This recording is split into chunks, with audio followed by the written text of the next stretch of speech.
Bueno, muy buenas noches para todos. ¿Me están escuchando bien ahí?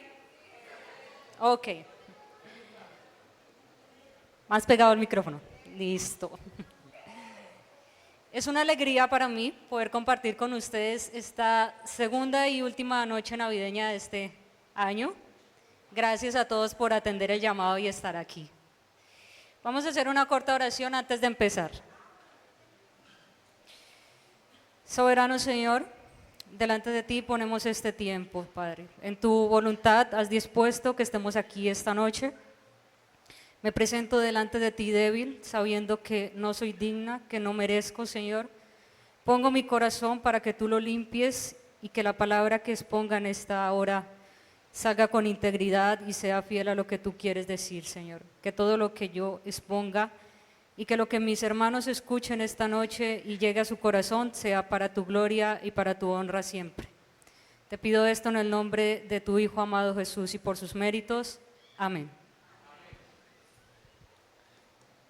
En los años 90, una marca colombiana lanzó una propaganda que llegó para quedarse. Un ícono de la Navidad en Colombia, que tiene una pequeña canción con las siguientes estrofas. Felicidad es todo aquello que se brinda sin reservas, una flor, un beso, la ternura del amor. La Navidad es todo aquello que nos hace recordar que la vida es bella, que diciembre es amor. Y sí, sé que todos la cantaron mentalmente, la conocen, ¿cierto? Este casi himno navideño colombiano ejemplifica lo que la sociedad ha llamado el espíritu de la Navidad. Toda la propaganda mercantil y de entretenimiento nos hablan del espíritu de la época, la unidad de los abrazos, la generosidad de los regalos, el compartir en una comida, el perdón y los nuevos comienzos, la bondad expresada hacia los más necesitados, el amor en tiempo en familia. Son siempre propósitos de fin de año, lecciones de fin de año y propósitos de nuevo año. Como cristianos, no solamente compartimos la alegría del nacimiento de nuestro Salvador, sino que además debemos ser ejemplo de cómo se ve realmente en la práctica esta actitud de humildad y amor que el mundo quiere adoptar en esta época. En esto conocerán que son mis discípulos, dijo Cristo, en que os améis unos a otros. La celebración del nacimiento de Cristo no solamente es lo que le dio forma a esta época enfocada en la humildad y el amor, sino que es el ejemplo perfecto que Pablo usa para mandar y enseñar acerca de la verdadera unidad. En una enseñanza en esta época normalmente iríamos a los evangelios, al nacimiento de Cristo o a los profetas que anunciaron su venida, pero hoy quiero que veamos una perspectiva diferente del nacimiento de Cristo. Yo quiero que este texto que vamos a leer, esta descripción de la encarnación de Cristo nos ayude a ver cómo luce el verdadero espíritu navideño. Vayan conmigo a Filipenses capítulo 2, versículo 3 al 8 y digan amén cuando estén allí.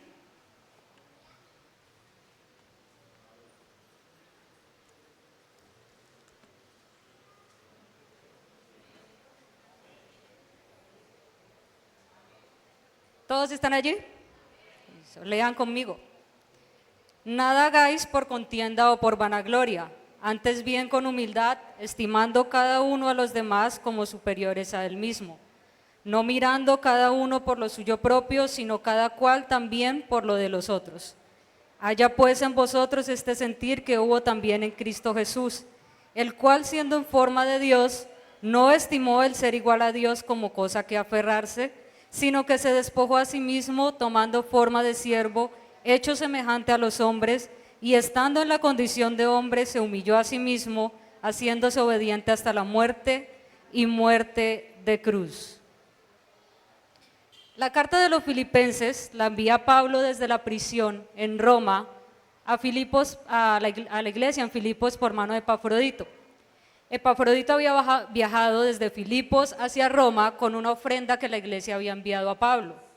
Y Pablo devuelve a Epafrodito allí a Filipos con esta carta. En esta carta Pablo le expresa a los filipenses su amor hacia ellos. En el primer capítulo les habla de cómo ora por ellos con gozo, con regocijo, acordándose de ellos.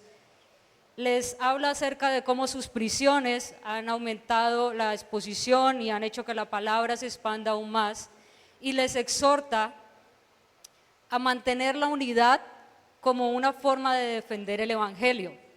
En un versículo anterior él les dice: solamente que os comportéis como es digno del evangelio de Cristo, para que, o sea que vaya a veros o que esté ausente, oiga de vosotros que estáis firmes en un mismo espíritu, combatiendo unánimes por la fe del evangelio.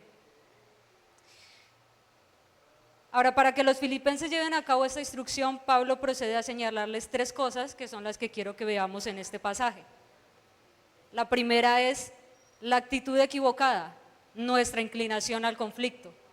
Y eso lo veremos en el verso 3, parte A. La segunda es la actitud correcta, un giro intencional hacia la humildad. Verso 3, parte B y verso 4. Y la tercera es la actitud perfecta, el corazón que imita a Cristo. Versos 5 al 8. Así que veamos primero la actitud equivocada, nuestra inclinación al conflicto. Verso 3, parte A, lean conmigo la primera frase. Nada hagáis por contienda o por vanagloria. Pablo menciona 2 motivaciones aquí: la rivalidad y el deseo de lucirse. Ahora, nosotros no necesitamos dar una orden para que alguien haga lo que ya está haciendo, lo que queremos que haga. El hecho de que Pablo tenga que expresarlo como una orden aquí significa que nosotros justamente hacemos es lo contrario. Nuestras motivaciones en nuestras acciones son el conflicto y el orgullo. Ahora, este mandamiento, nada hagáis por contienda o por vanagloria, es fácil y claro de obedecer. No hagan nada con la intención de reñir o de envanecerse. Y la pregunta es, ¿por qué entonces estamos constantemente en situaciones de conflicto? Bien sea solo en nuestro pensamiento o en acciones con los demás.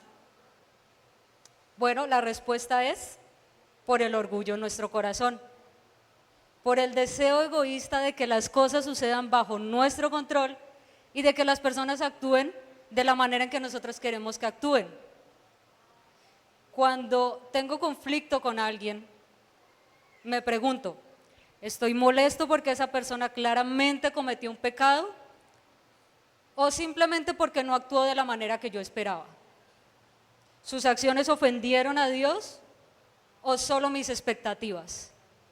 Sí, es inevitable que hayan choques debido a nuestras diferencias y al pecado que aún contamina al mundo.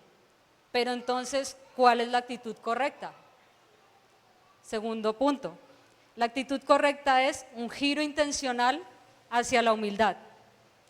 Vayan conmigo nuevamente al verso 3 y leamos la parte B.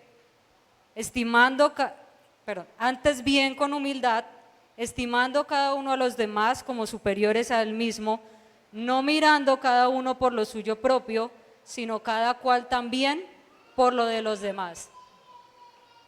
Esta humildad que Pablo menciona aquí es la palabra griega, y aquí les voy a pedir un segundo, tapeinofrosune, que es un compuesto de 2 palabras griegas: tapeinos, humillado a través de circunstancias o por disposición, y fren, modo de pensar.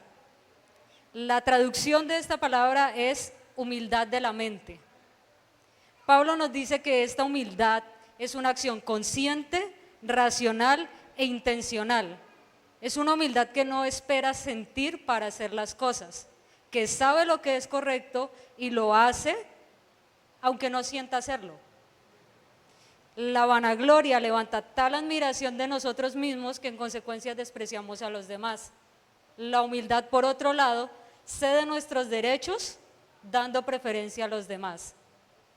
¿Y cuántos conflictos dejarían de suceder si cada uno de nosotros actuara con esta intención? Matthew Henry, en su comentario sobre este texto, dice lo siguiente: Debemos ser severos con nuestras propias faltas y rápidos en observar nuestros propios defectos, pero dispuestos a hacer concesiones favorables a los demás. Spurgeon, también en su comentario sobre este texto, dice: considere cómo puede ayudar a otros y de qué manera puede prosperarlos tanto en cosas temporales como espirituales. Ahora, notemos que Pablo no dice que debemos descuidarnos a nosotros mismos. Acompáñenme, por favor, a Romanos capítulo 12, verso 3.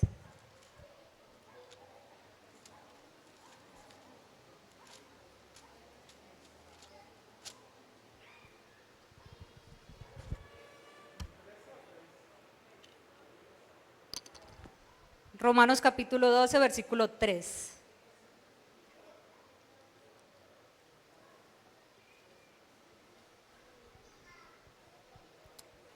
Digo pues, por la gracia que me es dada a cada cual que está entre vosotros, que no tenga más alto concepto de sí que el que debe tener, sino que piense de sí con cordura, conforme a la medida de fe que Dios repartió a cada uno.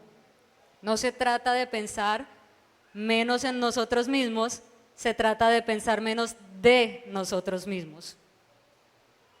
Pablo dice que miremos también por los de los demás con una actitud humilde y considerando sus necesidades como prioritarias. Ese es el mandamiento de Jesús cuando nos dicen: amen a su prójimo como a ustedes mismos. Ahora, ¿es esa una norma en nuestra vida? ¿Cuidamos a los demás como nos cuidamos a nosotros mismos? ¿O como desearíamos que nos cuidaran a nosotros? El problema radica en que no estamos dispuestos a perdernos, a renunciar, a negarnos a nosotros mismos. Cuando pensamos en estas acciones, pensamos en los mártires que en países difíciles son enviados a cárceles, son amenazados de muerte o son fusilados, dan su vida por Cristo, o pensamos en los misioneros que lo abandonan todo por ir a pueblos escondidos para predicar el evangelio, pero nos olvidamos de que este mandamiento también se aplica en la cotidianidad, en acciones como escuchar pacientemente a alguien, llevar alegría al que está desanimado, pasar por alto una falta, acompañar al que se siente solo. No queremos considerar poner las necesidades de los demás por encima de las nuestras. Así que, ¿cuál es el estándar entonces? ¿Cuál es el límite? Bueno, Cristo es el estándar y su ejemplo es el límite. Y de esta manera quiero que veamos entonces la actitud perfecta, el corazón que imita a Cristo. Versos 5 al 8. Allí en Filipenses. Si pueden volver conmigo allí a Filipenses capítulo 2, veamos el verso 5 al 8. Haya pues en vosotros este sentir que hubo también en Cristo Jesús, el cual, siendo en forma de Dios, no estimó el ser igual a Dios como cosa que aferrarse, sino que se despojó a sí mismo, tomando forma de siervo, hecho semejante a los hombres, y estando en la condición de hombre, se humilló a sí mismo, haciéndose obediente hasta la muerte y muerte de cruz. He aquí un poema sobre lo que significa el verdadero espíritu de la Navidad. La actitud que Pablo describe de Cristo es el más excelso y sublime ejemplo de humildad. Cuando algo nos parezca demasiado, podemos ver a Cristo. Si nuestra entrega supera la de Él, entonces tranquilos, ya hicimos demasiado. Mientras tanto, todavía es muy poco. Porque a nosotros se nos manda, no se nos sugiere, ni se nos dice que lo intentemos si queremos. Se nos manda a ser imitadores de Cristo. Y quiero que veamos en este pasaje dos paralelismos entre Cristo y nosotros. El primero es: Cristo se humilló a sí mismo. Nosotros, por el contrario, debemos ser humillados por Dios con frecuencia.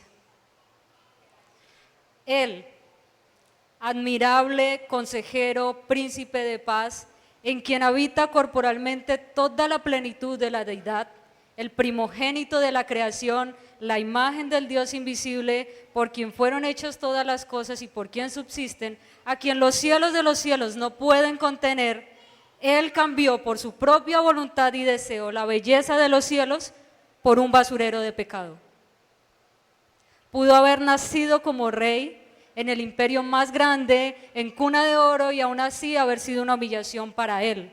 Pero escogió nacer en un pueblo insignificante, en la clase más baja, de la forma más pobre. Y nosotros nos tenemos demasiada consideración cuando ayudar a otro implica ceder algo nuestro, como si algo fuera nuestro. Por eso Dios con frecuencia nos debe recordar que nada es nuestro, que somos dependientes, débiles, vulnerables y necesitados de Dios y de los demás. Consideremos a Cristo horas antes de su ida a la cruz. Él, en Juan del capítulo 14 al capítulo 18, Cristo le habla a sus discípulos horas antes de ir a la cruz. Está allí consolando y animando el corazón de sus discípulos. No se turbe vuestro corazón, mi paz les dejo. Es necesario que yo me vaya. Está allí la oración sacerdotal, está allí animando porque sabe que ellos van a ser sacudidos en su fe en las próximas horas. Y sin embargo, ninguno de ellos habría de atravesar lo que Cristo iba a atravesar.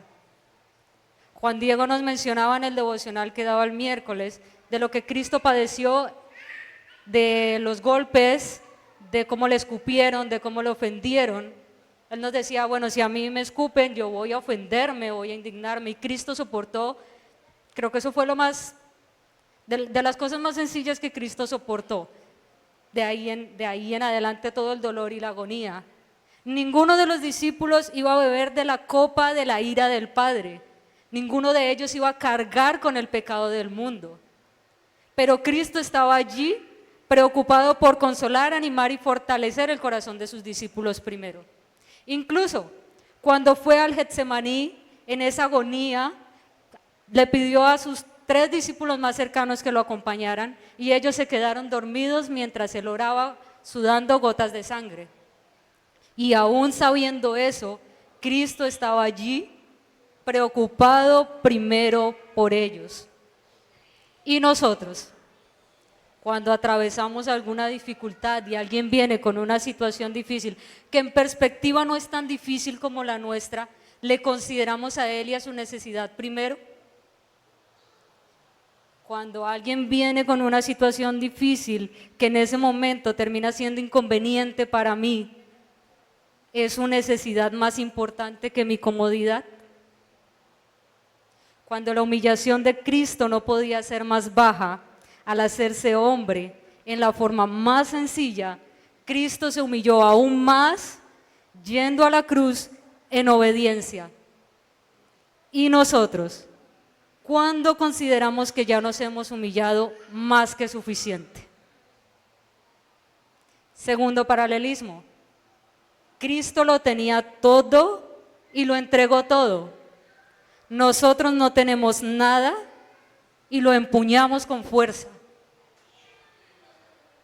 Primera carta a los Corintios, capítulo 4, versículo 7, acompáñenme allí, por favor.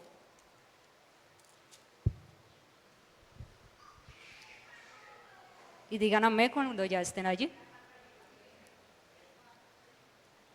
Primera carta a los Corintios, capítulo 4, verso 7. Porque ¿quién te distingue? ¿O qué tienes que no hayas recibido? Y si lo recibiste, ¿por qué te glorías como si no lo hubieras recibido?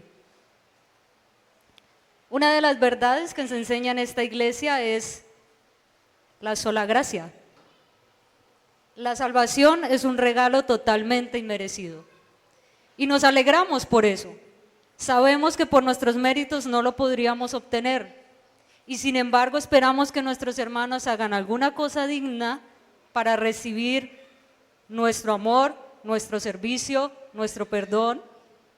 Con frecuencia somos como el deudor al que se le perdonó una deuda impagable y saliendo de allí mandó a echar a la cárcel a su compañero hasta que le pagara el último centavo de una deuda insignificante. Así que hoy traje algunas preguntas que quiero que meditemos en nuestro corazón. Cristo dio su vida y su sangre por mi hermano por pura gracia. ¿Soy yo más que Cristo que exijo de mi hermano méritos para hacer algo por él? Cristo ha perdonado todos los pecados de mi hermano. ¿No es suficiente su sacrificio para mí que espero yo que mi hermano se gane mi perdón de alguna otra manera? El sacrificio de Cristo da un altísimo valor a la vida de mi hermano. Cuando le miro, ¿veo ese valor y esa dignidad en él? ¿A qué no estoy renunciando? ¿A mi dinero, a mi tiempo, a mi comodidad, a mis gustos, a mis emociones, a mi manera de hacer las cosas, a tener la razón? ¿Espero que las necesidades vengan a mí con un cartel grande o soy atento a las necesidades no dichas de mis hermanos? ¿Resuelvo con diligencia las necesidades que son fáciles para mí, pero me niego a incomodarme con necesidades que requieren más intencionalidad de mi parte? Si soy consciente que algo traerá alegría o consuelo a algún hermano, ¿soy intencional en hacerlo o espero a que me nazca hacerlo? Celebramos la Navidad del Dios que se hizo hombre, pero olvidamos la lección. La Navidad nos recuerda que somos salvos para algo. Él no vino para darnos un día festivo, o para que comamos manjares, o para que nos demos regalos unos a otros. Él vino para dar salvación y para ser ejemplo a aquellos a quienes salva. Ejemplo de humildad, servicio, perdón, paciencia, amor, autonegación, compasión. Cosas que celebramos con alegría cuando somos nosotros los receptores de ello. Pero con cuánta facilidad fabricamos razones para no ser los dadores. Memorizamos pasajes como: no os afanéis por el día de mañana, Dios suplirá lo que os falte, pedid y se os dará, venid a mí los que están trabajados y cargados.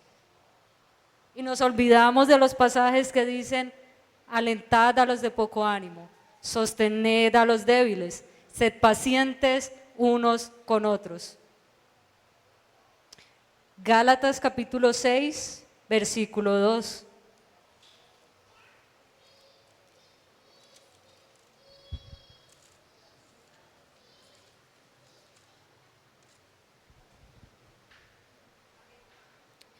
Sobrellevad los unos las cargas de los otros y cumplid así la ley de Cristo. Este versículo se ve de la siguiente manera en la práctica. 1. Estando presente. No siempre se trata de resolver el problema, sino de estar presentes. Nuestra presencia muchas veces puede ser la fuerza que alguien necesite para no rendirse. 2. Ofreciendo apoyo práctico, ayudar económicamente, extender una mano en las tareas diarias, regalar un libro, enviar un devocional, invitar un café, servir sin esperar nada a cambio. 3. Estando dispuestos a ensuciarnos y aún a sangrar por otros. El amor verdadero no teme ensuciarse las manos para levantar a otro. Cristo nos amó con un amor que costó sangre y ese es el modelo que seguimos. 4. No respondiendo como Caín. ¿Soy yo acaso guarda de mi hermano? En la ley de Cristo, sí. Somos responsables del bienestar espiritual, emocional y físico de nuestros hermanos. Y el ejemplo lo vemos en la iglesia de Hechos, quienes vendían todo lo que tenían y lo traían a los pies de los apóstoles para que fuera repartido por igual según las necesidades de la iglesia. Romanos 15, 1 a la 3, puede buscarlo si quieren, que les quiero leer la versión, traducción del lenguaje actual. Dice lo siguiente: nosotros, los que sí sabemos lo que Dios quiere, no debemos pensar solo lo que es bueno para nosotros mismos. Más bien debemos ayudar a los que todavía no tienen esa seguridad. Todos debemos apoyar a los demás y buscar su bien. Así los ayudaremos a confiar más en Dios, porque ni aun Cristo pensaba solo en lo que le agradaba a Él. Hermanos, si hay algún área en nuestra vida en la que nunca hemos necesitado ayuda, en la que hemos sido fuertes, emocional, física, espiritualmente, y otro hermano es débil ahí, nuestra tarea y nuestro deber es ayudarle con paciencia y con compasión. ¿Por qué? Porque el hecho de que nosotros hayamos sido fuertes siempre en esa área ha sido por la pura gracia de Dios, porque Él así lo ha querido y nos ha librado a nosotros de librar esas batallas. Pero en lo que yo soy fuerte y Él es débil, mi hermano es fuerte en lo que yo soy débil. Y nos sostenemos unos a otros siendo miembros de un solo cuerpo de esa manera. Esta no es una actitud de una época del año, es un mandamiento de una vida constante de servicio y de humildad, que da todo por los demás, porque ya nosotros lo hemos recibido todo. Y sí, alguno podría decir, pero es que era Cristo, era Dios. Pues el consuelo en imitar a Cristo es que no imitamos un ejemplo falible o un modelo incompleto. Si el más digno de honra y gloria tuvo tal actitud de humildad, para nosotros que no merecemos nada, es infinitamente más fácil, porque no hay nada que sea nuestro para que nos duela soltarlo. Thomas Watson decía, oh, mira a Cristo, este raro modelo de humildad y sé humillado. Es una versión triste ver a Dios humillándose y al hombre exaltándose, ver a un Salvador humilde y a un pecador orgulloso. Y si esta noche estás aquí sin Cristo, quiero que este pasaje sea una luz para ti. Cristo, el Hijo de Dios, vino a este mundo dejándolo todo, sufriéndolo todo, soportándolo todo, derramando su sangre completa para darte perdón y salvación de tus pecados, si crees en Él y te arrepientes hoy. Que la Navidad nos recuerde que el precio pagado por nosotros no empezó en la cruz, empezó en el momento que Cristo dejó su lugar siendo Dios, humillándose al nacer como hombre, viviendo perfecta y obedientemente hasta la cruz, cargando nuestro pecado delante del Padre para que nosotros nos presentemos delante de Dios con su justicia perfecta. No hay en el universo amor más grande que el del Dios hecho hombre. Oremos.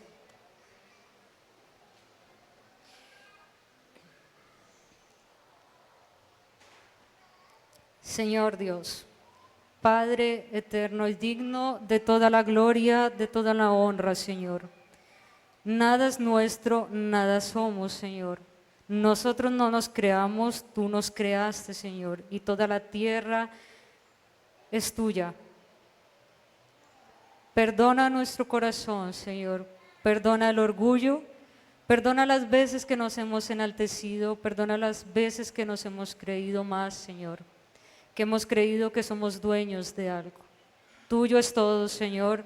Y tú, en tu amor grande, en tu misericordia infinita, Señor, viniste, bajaste a la tierra, te humillaste y nos diste tu perdón. Enséñanos en nuestro corazón todos los días a ser conscientes de la necesidad que hay alrededor, de cómo tú nos suples en tu misericordia que son nuevas cada mañana, de todo lo que tú nos has dado, que nada nuestro, que este mundo es temporal y que somos llamados por ti en el deber de ayudar a nuestros hermanos, de buscar sus necesidades, de alentarlos, de apoyar, de levantarlos cuando lo necesiten, Señor. Y te damos gracias porque cuando nosotros lo hemos necesitado, tú has puesto a alguien que ha estado ahí para nosotros, Señor. Que esta actitud, esta humildad, este amor que tú nos enseñas a través de la Navidad, sea algo que podamos ejercer todos los días de nuestra vida y sea ese un testimonio para el mundo, Señor, de ti y de tu amor. En el nombre de tu Hijo amado. Amén.